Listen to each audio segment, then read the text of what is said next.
भास्कर समाचार पावटा, खबर हमारी, आवाज आपकी। 1.5 महीना हो गया और मेरे आने के बाद 6-7 चोरियां हुई लगातार। तो हमने भी उस चोरियों को चैलेंज के रूप में स्वीकार किया।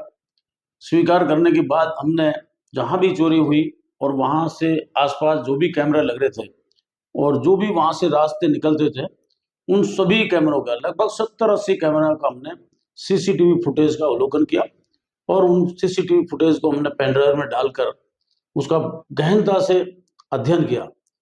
बीटीएस वगैरह भी हमने जिस जगह घटना हुई वहां की बीटीएस वगैरह भी लिए। हमारे जो मुखबिर थे उन मुखबिर से भी संपर्क किया। सस्पेक्टेड जो भी व्यक्ति थे उनसे पूछताछ की।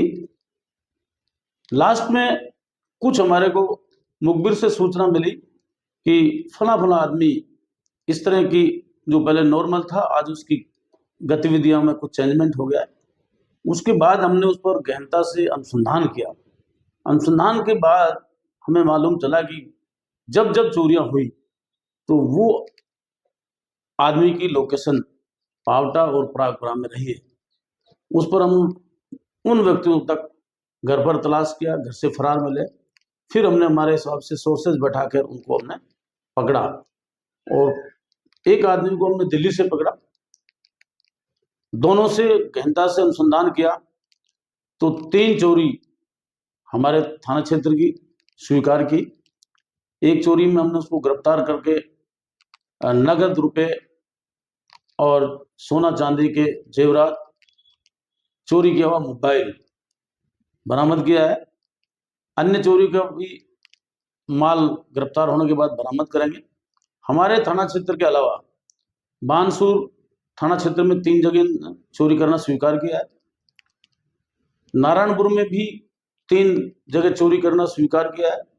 विराटनगर में 2 जगह चोरी करना स्वीकार किया है। इसके अलावा भी अभी अनुसंधान जारी है, हो सकता है कोई अन्य चोरी का भी खुलासा हो सकता है। और इसमें हमारी पूरी पुलिस टीम का, हमारे उच्च अधिकारी विभाग के सभी का बहुत अच्छा सहयोग रहा और सभी के साइबर टीम ने भी बहुत अच्छी हमारे साथ मेहनत की है और सभी के सहयोग से ये चोरी खुल गई।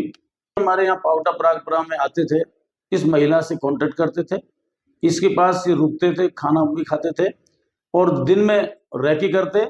रैकी करने के बाद उसी महिला के पास चले जाते और शाम को 9 बजे 10 बजे ये पुनः उस मकान की रेकी करते और वो मकान का अगर दोबारा भी ताला लगा मिल गया तो ये उस मकान में एंट्री कर जाते और इनके पास नकब का सामान होता था जो उससे ताला तोड़ लेते थे और चोरी करने के बाद वापस उसी महिला के पास जाते और चोरी का जो सामान थे उसमें उस महिला की भी हिस्सेदारी थी।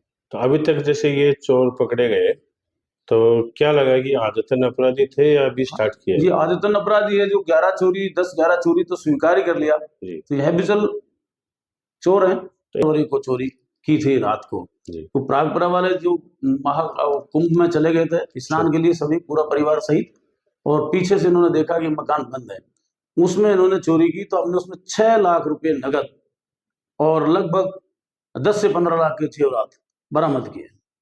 चोरी का मोबाइल जो था वो भी बरामद किया और अन्य जो चोरी है उसमें इनको गिरफ्तार करेंगे, प्रोडक्शन वारंट से लाएंगे। अभी वो जेल दाखिल करा दिए कल और उन आने के बाद उनमें भी रिकवरी की जाएगी। कि जनता में मैसेज था कि साहब चोर और पुलिस इस तरह से खेल हो रहा है। ये स्वाभाविक है कि जब भी कोई चोरी होती है तो हर तरह के आदमी होते हैं, हर सोच के होते हैं। उसमें कई आदमी ये भी बात रख देते हैं कि साहब पुलिस से कोई चीज छिपी हुई नहीं, जबकि ऐसा बिल्कुल नहीं है। पुलिस से अगर छुपी हुई नहीं होती तो पुलिस तुरंत ही गिरफ्तार कर लेती। अपनी इतनी मेहनत करने की जरूरत ही कहाँ थी जी।